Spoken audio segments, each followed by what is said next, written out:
बिस्मिल्लाहिर्रहमानिर्रहीम। अस्सलाम वालेकुम व्यूवर्स, पाकिस्तान में ये चौथी नेशनल असम्बली है जो अपना वक्त पूरा करने जा रही है। पहली 2003 में इलेक्शन हुए थे, मुशर्रफ के दौर में इलेक्शन हुए थे और उस नेशनल असम्बली ने 2008 तक अपना टेन्योर पूरा किया था।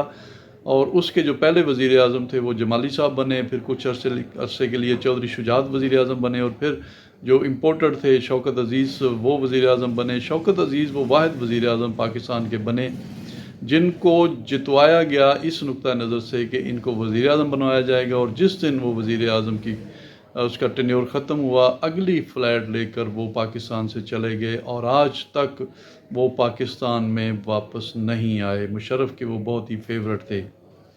उसके बाद 2008 में पीपल्स पार्टी ने इलेक्शन जीता। पीपल्स पार्टी ने गिलानी साहब को, जिनका ताल्लुक मुल्तान से है, उनको वज़ीर आज़म बनवाया और उनको फिर सुप्रीम कोर्ट ने नाअहल कर दिया। और उसके बाद परवेज़ अशरफ, जिनका ताल्लुक जेहलम से है, वो वज़ीर आज़म बने और बाकी वक्त उन्होंने गुजारा। इस तरह नेशनल असम्बली जो है वो 2013 में अपनी मुद्दत पूरी करने के बाद डिज़ॉल्व हो गई।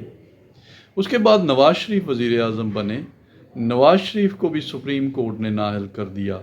नवाज़ शरीफ की नाअहली के बाद खाकान अब्बासी वज़ीर आज़म बने और इस तरह उन्होंने अपना टेन्योर पूरा किया और नेशनल असम्बली जो है वो अपनी मुद्दत पूरी करने के बाद 2018 में डिज़ॉल्व हो गई। उसके बाद इमरान खान वज़ीर आज़म बने। इमरान खान वो वाहिद वज़ीर आज़म है जिनको आइन में दिए गए तरीक़ाकार के ज़रिए बाहर निकाला गया। उस वक़्त की अपोजिशन, इस वक़्त की जो हुकूमत है, उसने तहरीक अदम एतमाद पेश की और तहरीक अदम एतमाद कामयाब हुई। इमरान खान को हटा दिया गया और शहबाज शरीफ जो है वो वज़ीर आज़म पाकिस्तान बन गए। अब 2023 है और ये नेशनल असम्बली भी तकरीबन अपनी मुद्दत पूरी कर चुकी है।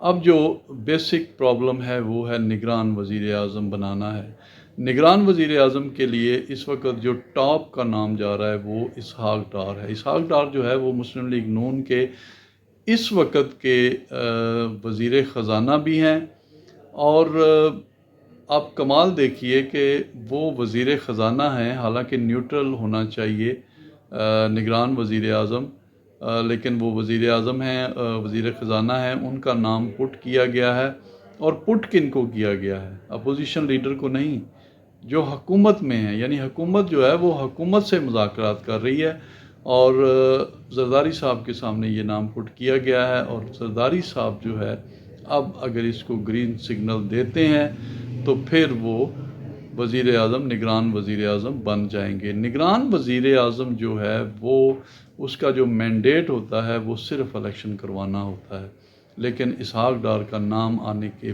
बाद इसमें कुछ और गड़बड़ नज़र आ रही है। गड़बड़ ये है कि खुद इसहाक डार साहब ने कल कहा कि हो सकता है इलेक्शन एक्ट जो है उसमें तरमीम कर दी जाए और जो मैंडेट होता है इलेक्शन का निगरान हुकूमत का कि वो सिर्फ़ इलेक्शन करवाएगी, उसे ख़त्म कर दिया जाए और उसे ये मैंडेट भी दे दिया जाए कि वो जो माशी इस्लाहात हैं वो भी कर सकेगी और जो मुआशी इस्लाहात चल रही हैं उनको कंटिन्यू भी कर सकेगी।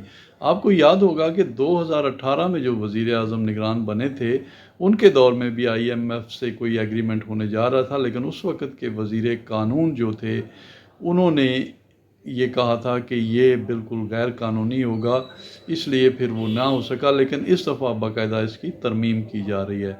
अगर ये तरमीम की जा रही है तो इसका मतलब है कि फिर निगरान वज़ीर आज़म जो है, और इसहाक डार को देखते हुए ये कहा जा सकता है कि वो फिर 2 माह या 3 माह के लिए नहीं आएगा, वो कम से कम 1 साल के लिए आएगा। अगर वो 1 साल के लिए आएगा तो फिर नून लीग उसको क्यों लाना चाहती है इसहाक डार को? फिर उसका मतलब ये है कि वो अपनी पॉलिसियाँ जो हैं उनकी कंटिन्यूटी चाहती है और वो समझती है कि आने वाले वक्त में आवाम के लिए जो बेहतरी होगी उसका क्रेडिट फिर वो मुस्लिम लीग नून लेगी और वो उसे आइंदा इलेक्शन में इस्तेमाल करेगी। इसलिए इसहाक डार को वो वज़ीर आज़म बनवाना चाह रहे हैं। दूसरी तरफ स्टैब्लिशमेंट जो है उसके बारे में कहा जा रहा है कि वो शेख हफीज़ जो हैं उनको बनवाना चाह रही है। तो इस वक्त जो मुकाबला है वो इसहाक डार और शेख हफीज़ का है, लेकिन एक बात तय होती हुई नज़र आ रही है کہ یہ نگران حکومت 3 مہینے کے لیے نہیں آئے گی. یہ جو الیکشن میں ترمیم ہونے جا رہی ہے اس سے لگ یہ رہا ہے کہ یہ حکومت جو ہے نگران حکومت وہ کم از کم بھی 2 سال کے لیے پاکستان میں وجود میں آ رہی ہے.